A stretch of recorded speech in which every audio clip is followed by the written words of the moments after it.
Bayangkan sebuah kerajaan kaya raya yang jejaknya lama tersembunyi. Konon, para nelayan di Sungai Musi pernah mengangkat harta karun emas dari dasar sungai. Patung Buddha abad ke-8 bertatahkan permata dan perhiasan emas raja. Temuan luar biasa itu bukan dongeng Sinbad belaka, semuanya nyata. Temuan ini bak kepingan puzzle sejarah, mengungkap kilasan kemegahan kerajaan Sriwijaya yang dijuluki Pulau Emas dalam legenda. Selama ratusan tahun, kemasyhuran Sriwijaya nyaris terlupakan, bagai kota yang hilang ditelan waktu. Mengapa kerajaan maritim sebesar ini bisa lenyap tanpa jejak? Mari kita susuri kisah lengkap Sriwijaya. Dari asal-usul misterius, masa kejayaan gemilang, pengaruh budaya dan agama, hingga kontroversi letak ibu kota dan legenda rakyatnya. Bersiaplah terpukau oleh cerita kerajaan maritim terbesar di Asia Tenggara yang mengalir bak sungai, penuh kejutan di setiap liku. Asal-usul Kerajaan Sriwijaya. Pada pertengahan abad ke-7 Masehi, di tepian Sungai Musi, Sumatera, berdirilah Cikal Bakal Sriwijaya, prasasti kedukan bukit, 683 meter, mengabadikan momen kelahiran kerajaan ini. Diceritakan Dapuntah Hyang Sri Jayanasa, sang pendiri, melakukan perjalanan suci, Siddha Yatra, dengan perahu, memimpin 20.000 pasukan dan 312 orang awak menuju suatu tempat bernama Minangatamuan. Dalam ekspedisi akbar itu, Dapuntah Hyang menaklukkan daerah-daerah di sekitar muara Sungai Musi dan mendirikan Wanua di Sriwijaya, artinya permukiman baru bernama Sriwijaya. Nama Sriwijaya sendiri berasal dari bahasa Sansekerta. Shra berarti bercahaya atau kemakmuran. Vijaya berarti kemenangan. Secara harfiah, Sriwijaya bermakna kemenangan yang gemilang, nama yang kelak terbukti sesuai dengan nasibnya. Menariknya, asal-usul Dapuntah Hyang masih diselimuti misteri. Prasasti menyebut ia datang dari Minangatamuan, tetapi di mana lokasi itu? Ada perdebatan sengit. Sebagian ahli menduga Minangatamuan terletak di daerah sekitar Palembang, Sumatera Selatan. Zrenia, sementara teori lain mengatakan bisa jadi di Jambi atau bahkan di Semenanjung Malaya. Tidak ada catatan lokal tertulis selain prasasti batu, sehingga awal mula Sriwijaya bagai legenda hidup. Namun satu yang pasti, kombinasi sosok pemimpin visioner dan letak geografis strategis membuat benih kerajaan ini tumbuh subur. Faktor-faktor kemunculan Sriwijaya. Kemunculan Sriwijaya bukan kebetulan semata. Sejumlah faktor kunci berperan dalam bangkitnya kerajaan maritim ini pada abad ke-7. Berikut beberapa di antaranya. Lokasi strategis. Sriwijaya berpusat di Selat Malaka dan sekitarnya. Jalur pelayaran utama jalur sutra maritim antara India dan Tiongkok. Letak ini memungkinkan Sriwijaya mengontrol arus perdagangan timur barat. Tak ada kapal niaga yang bisa mencapai Tiongkok atau India tanpa singgah di pelabuhan Sriwijaya, membuatnya kaya dari pajak transit dan perdagangan internasional. Kekayaan alam. Pulau Sumatera dijuluki Suwarna Dwipa, Pulau Emas, sejak zaman dahulu. Daerah kekuasaan Sriwijaya menghasilkan komoditas berharga seperti emas, hasil hutan, kapur barus, gaharu, rempah-rempah, hingga hasil tambang seperti timah. Sumber daya melimpah ini menarik minat pedagang asing untuk berdagang, memberi Sriwijaya posisi tawar kuat. Kekuatan maritim lokal, masyarakat pesisir Sumatera dan Malaya sejak lama piawai berlayar. Tradisi maritim yang kuat memungkinkan Sriwijaya memiliki armada kapal untuk menjelajahi pulau-pulau tetangga dan menguasai jalur laut. Kemampuan navigasi dan pembangunan perahu menjadikan Sriwijaya tangguh di lautan. Vacuum of power. Sebelum Sriwijaya, kerajaan maritim besar di Asia Tenggara Barat adalah Funan di Indochina yang runtuh abad ke-6. Kekosongan kekuasaan regional ini memberi peluang bagi entitas baru. Sriwijaya muncul mengisi kekosongan, menyatukan berbagai pelabuhan dan suku di Sumatera, Malaya dan sekitarnya di bawah satu pengaruh. Dengan faktor-faktor tersebut, Sriwijaya ibarat benih yang ditanam di tanah subur. Ia tumbuh pesat menjadi kekuatan dominan baru. Lalu, seperti apa puncak kegemilangannya? Masa kejayaan Sriwijaya. Pada masa kejayaannya, Sriwijaya menjelma imperium maritim nan makmur yang memayungi sebagian besar Asia Tenggara Barat. Bayangkanlah suasana ibu kota Sriwijaya di puncak kejayaan. Dermaga penuh kapal dari berbagai negeri, gudang rempah dan emas menumpuk di pasar. Para biksu dan cendekiawan mancanegara berbaur dengan penduduk lokal. Menurut catatan pendeta Tiongkok I Ching yang singgah tahun 671, ibu kota Sriwijaya disebutnya Foshi, dihuni ribuan biksu yang tekun belajar agama Buddha dan bahasa Sanskerta. Sriwijaya di masa itu bukan cuma pusat perdagangan, tapi juga pusat pembelajaran yang termasyhur hingga Tiongkok dan India.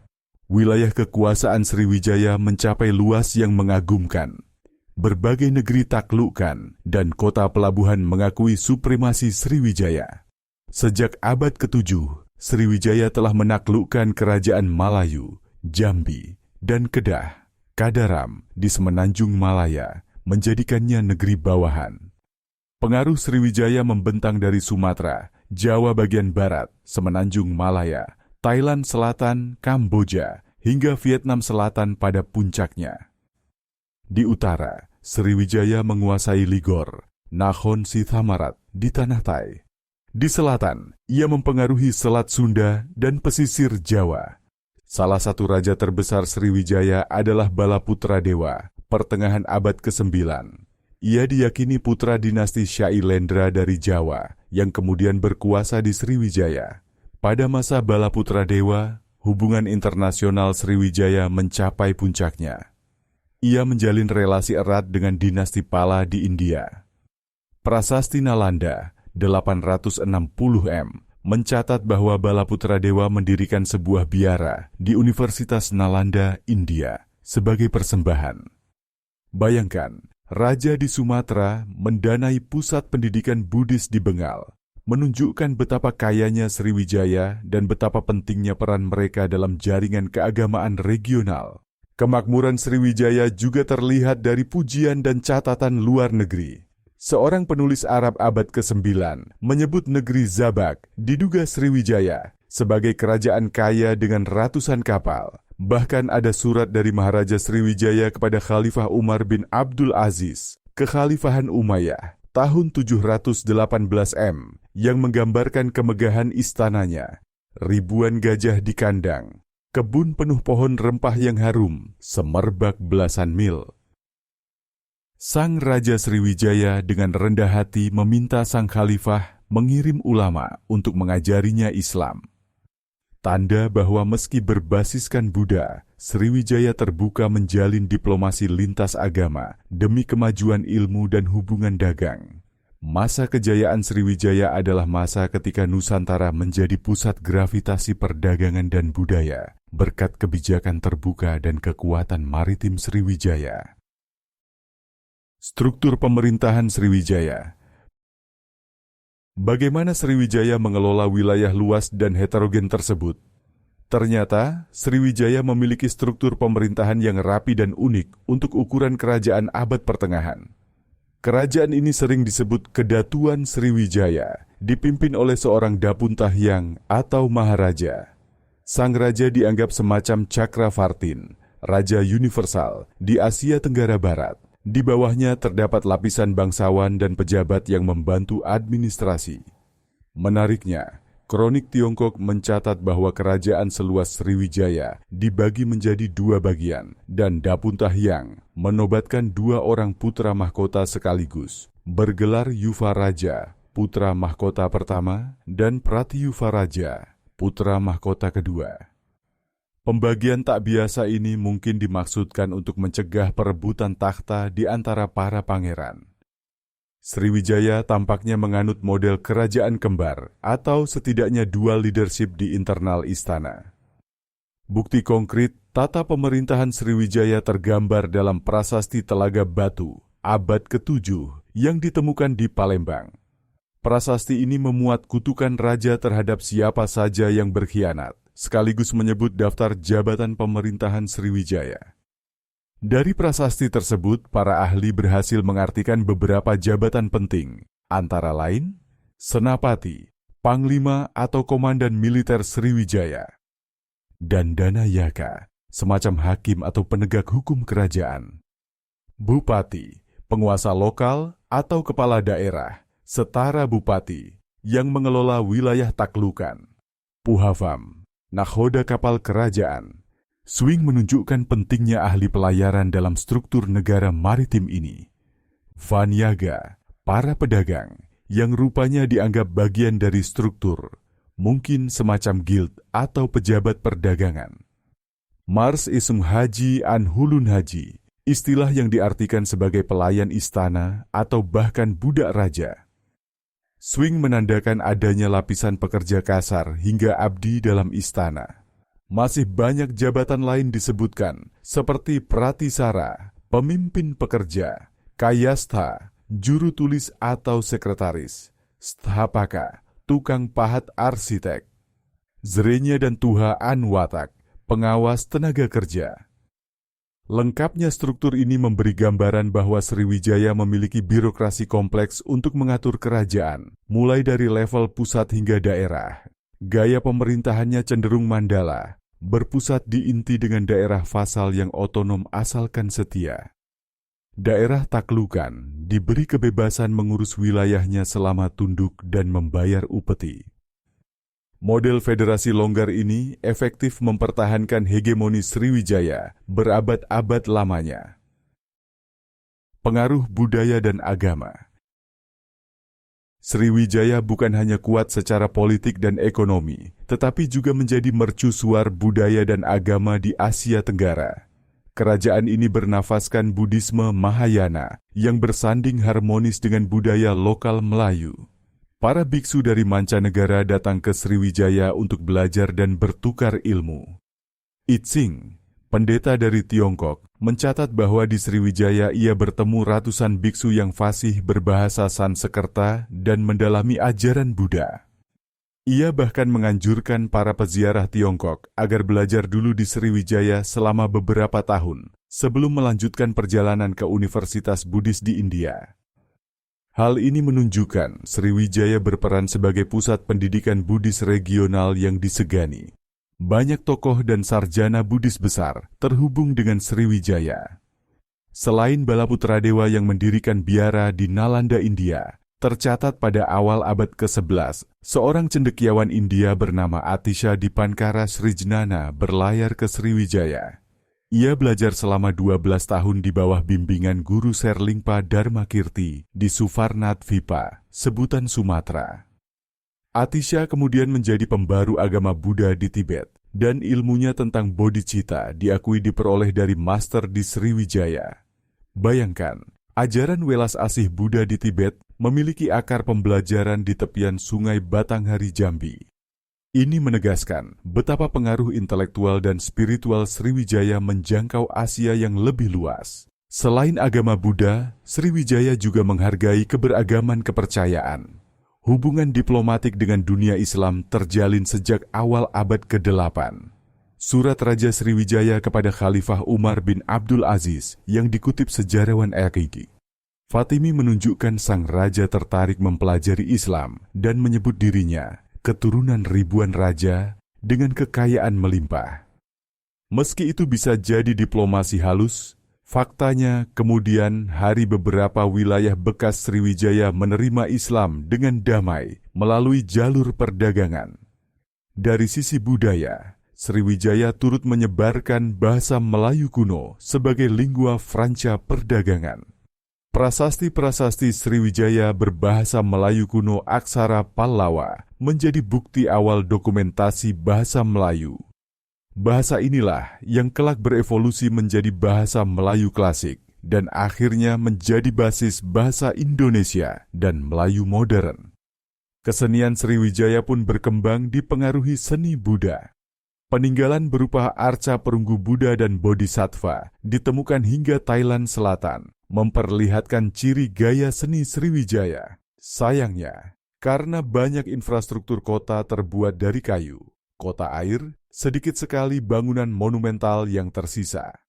Namun di kompleks Candi Muaro Jambi, dan Candi Muara Takus, Riau, ditemukan sisa vihara dan stupa bata merah, indikasi kompleks keagamaan era Sriwijaya. Pusat agama Buddha Sriwijaya begitu maju sehingga digelari sorotan cahaya Buddha di timur. Tak heran, warisan budaya dan agama Sriwijaya masih bergaung lama setelah kerajaannya pudar. Hubungan perdagangan internasional. Sebagai penguasa jalur laut strategis, Sriwijaya ibarat nakoda perdagangan internasional di masanya. Jaringan dagangnya menghubungkan dunia timur dan barat, menjadikan Sriwijaya pemain kunci ekonomi regional. Hubungan dengan Tiongkok sangat erat. Sriwijaya tercatat rutin mengirim utusan dan upeti ke Kaisar Tiongkok sejak dinasti Tang hingga Song. Kaisar Tiongkok menyambut baik, menyebut Sriwijaya sebagai negara kaya dan penting di selatan. Mereka menyebutnya Shih Li Fo Shih atau San Foki. Balasannya, Sriwijaya menerima barang porselen, sutra, dan pengakuan politik. Pedagang dan pelaut Tionghoa pun banyak bermukim di pelabuhan Sriwijaya, membentuk komunitas perantauan. Di barat, Sriwijaya menjalin koneksi dengan India dan Arab. Kapal-kapal Gujarat, Persia, dan Arab singgah di Sumatera membawa kain, perak, dan kuda. Pulangnya membawa rempah, emas, kapur barus, dan gading. Hubungan diplomatik dengan dunia Islam dibuktikan dengan surat yang telah disebutkan sebelumnya. Dalam surat itu, Maharaja Sriwijaya bahkan mengirim hadiah kepada Khalifah di Damaskus, ingin diakui persahabatannya. Konon Sriwijaya mengirimkan kafilah gajah dan beragam aromatik berharga sebagai tanda persahabatan. Hal ini memperlihatkan Sriwijaya aktif membangun jalur dagang maritim maupun jalur budaya dengan dunia Muslim. Sebutan Pulau Emas dalam catatan Tiongkok, Cinchou, dan India Suwarnabhumi mengindikasikan reputasi wilayah Sriwijaya sebagai sumber emas dan kekayaan, magnet bagi para saudagar mancanegara. Sriwijaya tak segan menggunakan kekuatan militer demi mengamankan perdagangan. Armada Laut Sriwijaya, meski lebih kecil daripada armada daratnya, efektif menghalau perompak dan pesaing. Pada tahun 992, sempat terjadi konflik laut dengan Kerajaan Medang, Jawa, yang mengganggu rute ke Tiongkok. Sriwijaya pun memperkuat pertahanan dengan rantai besi di muara Sungai Musi sebagai penahan kapal musuh. Selama berabad-abad, Selat Malaka aman di bawah pengawasan Sriwijaya sehingga perdagangan dunia lancar. Inilah salah satu kontribusi besar Sriwijaya, memastikan stabilitas maritim di kawasan. Dengan peran bak Polisi Laut Asia Tenggara, Sriwijaya memungut pajak namun memberikan keamanan dan fasilitas dagang.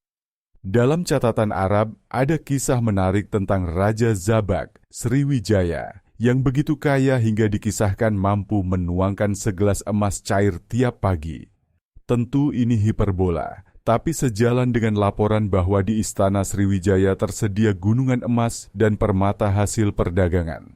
Imajinasi kekayaan Sriwijaya bahkan masuk legenda 1001 Malam. Hal ini semua menegaskan bahwa jaringan dagang internasional Sriwijaya membentang luas, dari Tiongkok, Kepulauan Nusantara, India, hingga dunia Arab. Kekayaan dan kosmopolitannya setara dengan kerajaan maritim agung lain di dunia. Keruntuhan Kerajaan Sriwijaya. Sebesar apapun suatu kerajaan, roda nasib berputar. Bagaimana Sriwijaya akhirnya runtuh? Pertanyaan ini sempat membingungkan sejarawan karena kejatuhannya sama misteriusnya dengan kemunculannya. Bukti sejarah menunjukkan kemunduran Sriwijaya dimulai sejak awal abad ke-11 M. Faktor pertamanya datang dari barat, serangan kerajaan Chola dari India Selatan. Pada 1025 M, Raja Rajendra Chola I melancarkan ekspedisi militer ke Selat Malaka. Armada Chola menyerbu pelabuhan-pelabuhan Sriwijaya, Kadaram, Kedah, diserbu. Begitu pula pusat Sriwijaya di Palembang. Prasasti Tanjore di India menyebut sejumlah negeri taklukan, termasuk Panai, pantai timur Sumatera, dan Kedah, ditaklukkan Chola. Serangan mendadak ini membuat Sriwijaya terpukul. Diduga, Raja Sriwijaya saat itu, mungkin Sri Chudamani Warmadewa atau Sang Rama Wijayotungga, tertawan atau terpaksa melarikan diri. Sejak invasi Chola, supremasi Sriwijaya atas vasal-vasalnya kendor. Meski perdagangan di Selat Malaka terus berlanjut pasca serangan, Zrenia Sriwijaya kehilangan kendali absolut. Daerah bawahan mulai melepaskan diri. Kerajaan Malayu di Jambi, misalnya, muncul kembali sebagai entitas mandiri. Tercatat pada 1082, penguasa Jambi, diduga penerus Sriwijaya di sana, mengirim pasukan atau utusan ke Tiongkok. Ini indikasi Jambi berdiri sendiri pasca Sriwijaya melemah. Sumber Tiongkok juga membedakan Sanfoki, Sriwijaya, periode akhir sebagai berpusat di Malayu Jambi, bukan lagi di Palembang. Dengan kata lain, pusat kekuasaan beralih ke Jambi setelah Palembang jatuh. Dari timur, kerajaan-kerajaan Jawa turut mempercepat keruntuhan Sriwijaya. Selama abad ke-11 hingga 13, Jawa, Kahuripan, kemudian Singhasari dan Majapahit mengembangkan armada laut kuat. Mereka pun mengekspansi pengaruhnya ke Sumatera. Pada 1275, Raja Singhasari Kertanegara mengirim ekspedisi Pamalayu ke Sumatera, konon untuk menaklukkan Malayu, sisa Sriwijaya, dan mengamankan sekutu terhadap Mongol. Ekspedisi ini melemahkan posisi independen Sriwijaya sisa. Puncaknya, pada tahun 1377 pasukan Majapahit menyerbu Palembang, menghancurkan sisa kekuatan yang mungkin masih mengatasnamakan Sriwijaya. Dalam kronik Melayu, diceritakan seorang pangeran Palembang bernama Parameswara yang disebut sebagai pewaris terakhir Sriwijaya, terusir akibat serangan Majapahit. Parameswara melarikan diri ke Temasek, Singapura, lalu Malaka, akhirnya mendirikan Kesultanan Malaka sekitar 4.000 m. Kisah ini menandai babak baru, transisi era Sriwijaya ke era kerajaan-kerajaan Islam Melayu. Selain faktor militer dan politik, perubahan lingkungan turut andil. Penelitian geologis menunjukkan pendangkalan Sungai Musi dan bergesernya garis pantai mengurangi akses Palembang ke laut. Dahulu, Palembang mungkin dekat pesisir, tetapi sedimentasi sungai membuatnya makin jauh dari laut. Pelabuhan alami tertutup lumpur. Kapal-kapal besar sulit merapat. Akibatnya perdagangan beralih ke pelabuhan lain. Hal ini pukulan ekonomi serius bagi Sriwijaya di Palembang. Sementara itu, pengaruh Islam mulai masuk lewat para pedagang di abad ke-13. Munculnya kerajaan-kerajaan Islam pesisir seperti Samudera Pasai, Aceh, menggerus sisa dominasi Sriwijaya di Sumatera Utara. Masyarakat dan elit di beberapa daerah beralih loyalitas ke kekuatan baru yang menawarkan tatanan politik dan keagamaan berbeda. Jadi keruntuhan Sriwijaya bukan disebabkan satu peristiwa tunggal, melainkan mati pelan-pelan akibat kombinasi pukulan militer, pemberontakan daerah, perubahan ekonomi, lingkungan, dan pergantian zaman. Sekitar abad ke-14, nama Sriwijaya menghilang dari catatan. Kerajaannya terpecah menjadi kerajaan-kerajaan kecil penerus. Melayu Jambi, Pagaruyung di Minangkabau, Kesultanan Palembang Dali Diwakatam. Sementara pusat kekuatan bergeser ke Malaka dan Jawa. Uniknya, tak ada catatan lokal tentang Sriwijaya runtuh. Ia lenyap sunyi, nyaris tanpa peninggalan monumental yang menandai kejatuhannya. Inilah yang melahirkan misteri berikutnya. Kontroversi lokasi dan misteri Sriwijaya. Lenyapnya Sriwijaya dari ingatan lokal menimbulkan misteri besar. Selama berabad-abad, orang Nusantara hampir tak mengenal pernah ada imperium bernama Sriwijaya.